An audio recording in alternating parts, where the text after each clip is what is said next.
بسم اللہ الرحمن الرحیم۔ السلام علیکم۔ وزیراعظم عمران خان کی آج امریکہ کے صدر ڈونلڈ ٹرمپ سے ملاقات ہوئی ہے۔ دونوں ممالک کے سربراہان میں کیا باتیں ہوئیں؟ عمران خان نے کون سے وعدے یاد کرائے، کیا مطالبات کیے اور کیا مطالبات مانے یا ماننے سے انکار کیا؟ انہوں نے کون سے مطالبات مانے؟ FATF کے بارے میں کیا پیش رفت ہوئی ہے اور FATF اتنا امپورٹنٹ کیوں ہے؟ یہ سب ہم آپ کو بتائیں گے۔ ہم نے ملاقات کے فوراً بعد ویڈیو اسی لیے نہیں بنائی کہ ایک بار پوری ڈیٹیلز مل جائیں، تاکہ ایک ہی بار آپ کو ویڈیو میں سب کچھ بتایا جا سکے اور آپ کا قیمتی وقت ضائع نہ ہو۔ مزید ڈسکشن سے پہلے اگر ابھی تک آپ نے ہمارا چینل سچ ٹی وی اردو سبسکرائب نہیں کیا تو اسے ابھی سبسکرائب کریں اور بیل آئیکن پر کلک کریں تاکہ ہماری آنے والی تمام ویڈیوز آپ کو وقت پر مل سکیں۔ جب سے عمران خان ملک کے وزیر اعظم بنے ہیں، پاکستان کی پوری دنیا میں عزت ہونا شروع ہو گئی ہے۔ وزیر اعظم عمران خان کو ورلڈ اکنامک فورم میں مدعو کیا گیا اور کافی عزت کی گئی، ان کی کافی امپورٹنس ملی۔ وائٹ ہاؤس نے یہ خبر دی کہ ڈونلڈ ٹرمپ عمران خان سے ملنا چاہتے ہیں، حالانکہ ڈونلڈ ٹرمپ جانتے تھے کہ عمران خان کیا باتیں کرنے والے ہیں۔ عمران خان پوری تیاری کے ساتھ گئے۔ جب وزیر اعظم عمران خان ملک کے وزیر اعظم بنے تھے تو ڈونلڈ ٹرمپ نے اپنا پرانا طریقہ، پاکستان کی امداد روکنے کا، دھمکیاں دینے کا، وہ طریقہ جاری رکھا۔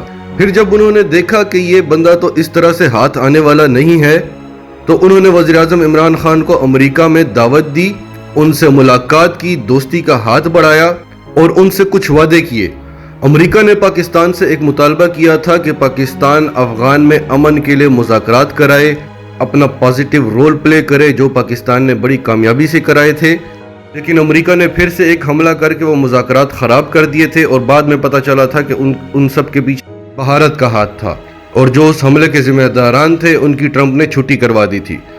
پھر امریکہ نے دوبارہ پاکستان سے مطالبہ کیا اور پاکستان نے دوبارہ سے مذاکرات کیا طالبان کے ساتھ۔ کچھ طالبان کو پاکستان نے رہا کیا، کچھ طالبان کو امریکہ نے رہا کیا، کچھ امریکیوں کو اور دیگر غیر ملکیوں کو طالبان نے رہا کیا، اور اب افغانستان میں امن ہے، جنگ بندی ہو چکی ہے، اور اس کا سارا کریڈٹ عمران خان کو اور جنرل قمر جاوید باجوہ کو جاتا ہے، اور ڈونلڈ ٹرمپ نے اس کو اپریشیٹ کیا ہے۔ پھر انڈیا نے جو 27 فروری کو کیا، اس میں امریکہ نے پاکستان سے خاموشی کا مطالبہ کیا اور جواب نہ دینے کا مطالبہ کیا۔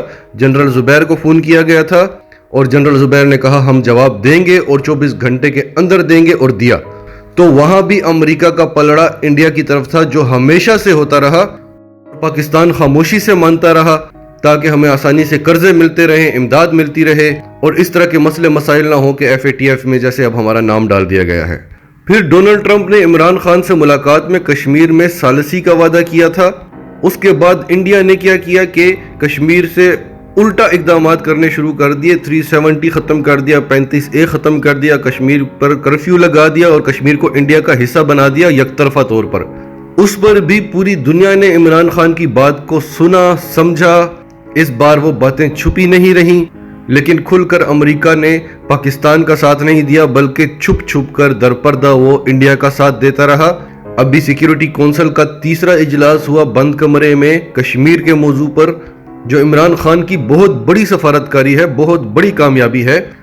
پوری انٹرنیشنل مافیا جو پاکستان کی ترقی نہیں چاہتی، جو پاکستان کے خلاف ہے، ان کو عمران خان کی بہترین سفارتکاری کی وجہ سے پاکستان کے حق میں یہ تیسری بار سیکیورٹی کونسل کا اجلاس کرانا پڑا کشمیر کے موضوع پر، کیونکہ وہ جانتے ہیں کہ عمران خان کی بات پوری دنیا سنتی ہے، اور اگر انہوں نے یہ نہ کیا تو بے نقاب ہو جائیں گے۔ اور امریکہ کھل کر بھارت کا ساتھ نہیں دے سک رہا، تو فرانس کے ذریعے اس نے یہ اجلاس رکوانے کی کوشش کی، لیکن چائنا اس چیز سے پیچھے نہیں ہٹا، اس نے یہ اجلاس کروا کے چھوڑا۔ اور اس اجلاس میں بھی سب نے بھارتی اقدامات کی مذمت کی اور یہ بھی کہا کہ بھارت کا اندرونی مسئلہ نہیں ہے، ہیومن رائٹس کی وائلیشن ہے، لیکن دونوں ممالک مل بیٹھ کر اس پر مذاکرات کریں اور بات چیت سے مسئلہ حل کریں، یعنی لالی پاپ دیا پاکستان کو۔ اور ابھی ڈونلڈ ٹرمپ کی اور عمران خان کی حالیہ ملاقات میں بھی ڈونلڈ ٹرمپ نے عمران خان سے پھر سے ثالثی کا وعدہ کیا ہے، جو کہ ایک لالی پاپ ہے، یعنی کسی امریکی کو یا یورپی باشندے کو جان کا خطرہ ہو تو آپ دوسرے ملک کا جرنیل مار دیتے ہیں۔ یہاں کتنے کشمیریوں کو جیل میں رکھا ہوا ہے، ان کے گھروں کو جیل بنا کر رکھا ہوا ہے، دنیا کو پتہ ہی نہیں ہے کہ وہ زندہ بھی ہیں کہ مر گئے ہیں، اور آپ کہہ رہے ہیں کہ دونوں ممالک مل بیٹھ کر اس پر مذاکرات کریں۔ کہاں گئے آپ کے ہیومن رائٹس؟ یہی تو بات ہے جو مہاتیر محمد کو اور طیب اردگان کو نظر آتی ہے، اسی لیے تو وہ اپنا بلاگ بنانے جا رہے تھے۔ یہ سب باتیں عمران خان نے کھل کر کی۔ پھر فیٹف کا بتایا کہ فیٹف میں آپ نے پاکستان کو یقین دہانی کرائی تھی کہ آپ پاکستان کا نام نکلوائیں گے اور آپ اثر و رسوخ رکھتے ہیں، آپ چاہتے تو پاکستان کا نام نکل جاتا، لیکن اس میں بھی آپ نے پاکستان کا ساتھ نہیں دیا۔ اب فیٹف کے بارے میں ہم آپ کو تھوڑی سی ڈیٹیل بتاتے ہیں کہ آج تک پاکستان کا نام فیٹف کی گرے لسٹ میں کیوں نہیں آیا، حالانکہ کھلے عام منی لانڈرنگ ہوتی تھی، کھلے عام کرپشن تھی۔ اب جب منی لانڈرنگ کے خلاف کام شروع ہوا ہے، کرپشن کو روکنے کی کوششیں ہوئی ہیں اور کافی حد تک رک بھی گئی ہے، تب پاکستان کا نام کیوں گرے لسٹ میں ڈالا گیا؟ کیونکہ پہلے پاکستان خاموشی سے بات مانتا تھا، جو چاہیں پاکستان سے کروا سکتے تھے۔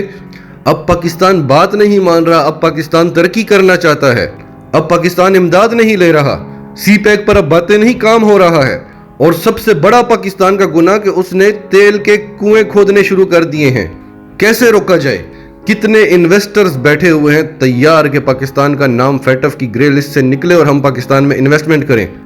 وہ ڈر رہے ہیں کہ اگر انویسٹمنٹ کر دی اور پاکستان کا نام بلیک لسٹ میں آ گیا تو کیا ہوگا۔ پھر امریکہ نے پاکستان پر پریشر ڈالا اور دوسرے ممالک سے بھی ڈلوایا کہ وہ ملائیشین سمٹ میں شرکت نہ کرے۔ یہ سارے شکوے شاہ محمود قریشی نے بھی امریکہ جا کر کیے، وزیراعظم عمران خان کا پیغام دیا وہاں جا کر۔ پھر امریکہ کی معاون ڈپٹی سیکرٹری پاکستان آئی تھی ایلس ویلز، ان کے ساتھ بھی یہ باتیں ہوئیں، اور آج عمران خان نے خود دو ٹوک الفاظ میں ڈونلڈ ٹرمپ کے ساتھ یہ باتیں کی اور انہیں ان کے تمام وعدے یاد کروائے۔ کشمیر کے حوالے سے بات کی، فیٹف پاکستان پر ایک ایسی تلوار لٹکا دی گئی ہے، ایک ایسی ہڈی ہے جو نہ اگلی جا رہی ہے نہ نگلی جا رہی ہے۔ اور اس میں وزیراعظم عمران خان کو جو اطلاعات ملی تھی وہ یہ تھی کہ امریکہ کا ارادہ ہے کہ پاکستان کا نام 1 سال اور فیٹف کی گرے لسٹ میں رکھا جائے۔ پاکستان کے اقدامات کی تعریف بھی کر رہے ہیں کہ اتنے کم عرصے میں پاکستان نے جو اقدامات کیے ہیں وہ قابل تعریف ہیں، اور پھر 1 سال کا ٹائم دے دیتے ہیں، کیونکہ یہ فیٹف ہی ہے جس کے ذریعے پاکستان کو قابو کیا جا سکتا ہے۔ جیسے وہ ملائیشیا سمٹ میں شرکت نہ کرے، انڈیا کی حرکتوں پر زیادہ ریئیکشن نہ کرے، پاکستان میں جو تیل کے ذخائر ہیں، دوسری معدنیات ہیں، ان کے ساتھ زیادہ چھیڑ چھاڑ نہ کرے، اور سب سے بڑی بات کہ سی پیک سے پیچھے رہے۔ تو وزیراعظم نے یہ سارے وعدے ڈونلڈ ٹرمپ کو یاد کروائے اور بتایا کہ انڈیا میں آج مسلمانوں کے خلاف کیا کیا کام ہو رہے ہیں، پورے انڈیا میں آگ لگی ہوئی ہے، آپ خاموش بیٹھے ہوئے ہیں۔ یہ ساری باتیں عمران خان نے ڈونلڈ ٹرمپ کے ساتھ کی اور امریکہ کو 2 ٹوک الفاظ میں بتایا کہ ہم کسی بھی جنگ کا حصہ نہیں بنیں گے، ہم افغانستان میں آپ کا ساتھ دیکھ کر ہم نے اپنا بہت نقصان کیا ہے، اب ہم خطے میں امن چاہتے ہیں، کسی بھی صورت میں ہم کسی جنگ کا حصہ نہیں بنیں گے، یعنی ایران میں۔ ڈونلڈ ٹرمپ نے وزیراعظم عمران خان سے کیا مطالبات کیے؟ ایک تو وہی افغان طالبان جو پاکستان کا خود بھی انٹرسٹ ہے، تو وہ عمران خان صاحب مانے کہ ہم اپنا کردار ادا کریں گے، اور جو پاکستان کا کردار ہے اس پر ڈونلڈ ٹرمپ نے عمران خان کی تعریف کی اور پاکستان سے مطالبہ کیا کہ وہ سی پیک سے پیچھے ہٹ جائے۔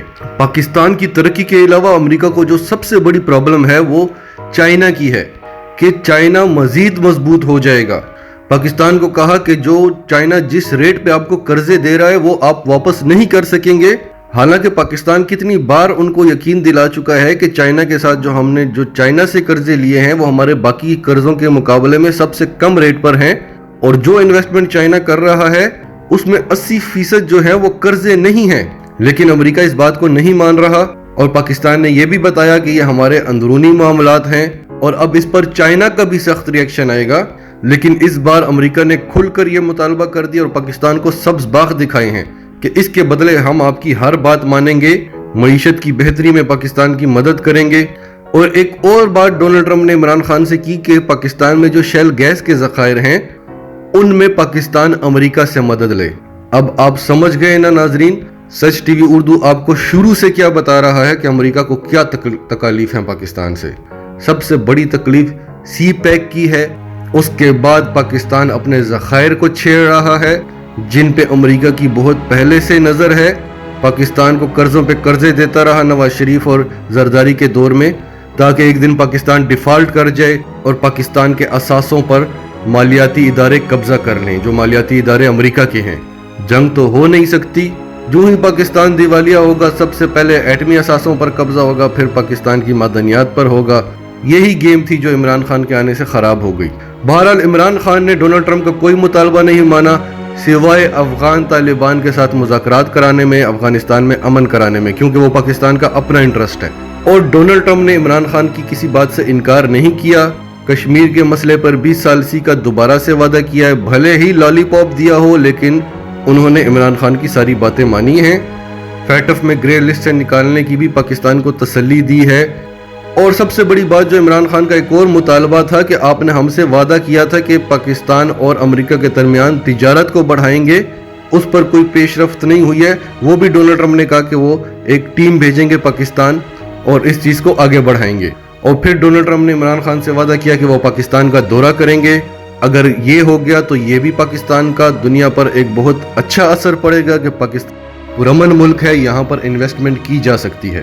لیکن ناظرین ہمیشہ یہ بات یاد رکھیے گا کہ یہ ہمارے دوست نہیں ہیں، یہ ہماری ترقی نہیں چاہتے۔ امریکہ، انڈیا، اسرائیل یہ کبھی بھی پاکستان کی ترقی نہیں چاہتے، اور ان کا جو ساتھ دیتے رہے نواز شریف، آصف علی زرداری، یہ تمام کرپٹ حکمران جو اپنی جیبیں بھرتے رہے اور پاکستان کو آہستہ آہستہ بیچتے رہے، جن کے جانے کی تکلیف ہے سب سے زیادہ بھارت کو اور اس کے بعد امریکہ کو، یہ عمران خان کی تعریف تو کر رہے ہیں کہ عمران خان اقدامات بہت اچھے کر رہا ہے، لیکن اندر خانے میں یہ سب ان سے برداشت نہیں ہو رہا۔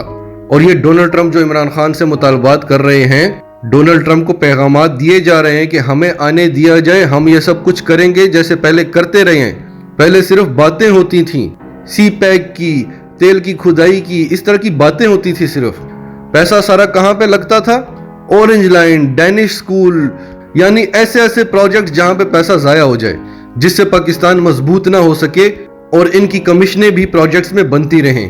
تو اب یہ جو گیم چل رہی ہے پاکستان میں، ایک فیک نیوز چل جاتی ہے کہ پاکستان میں آٹے کا بحران آ گیا ہے اور تمام جتنے بھی آٹے کے بیوپاری ہیں وہ آٹا مہنگا کر دیتے ہیں۔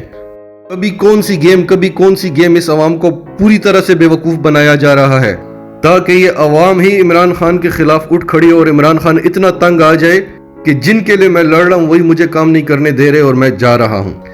نیکسٹ ویڈیو میں ہم آپ کو عمران خان کی تقریر کے بارے میں بتائیں گے۔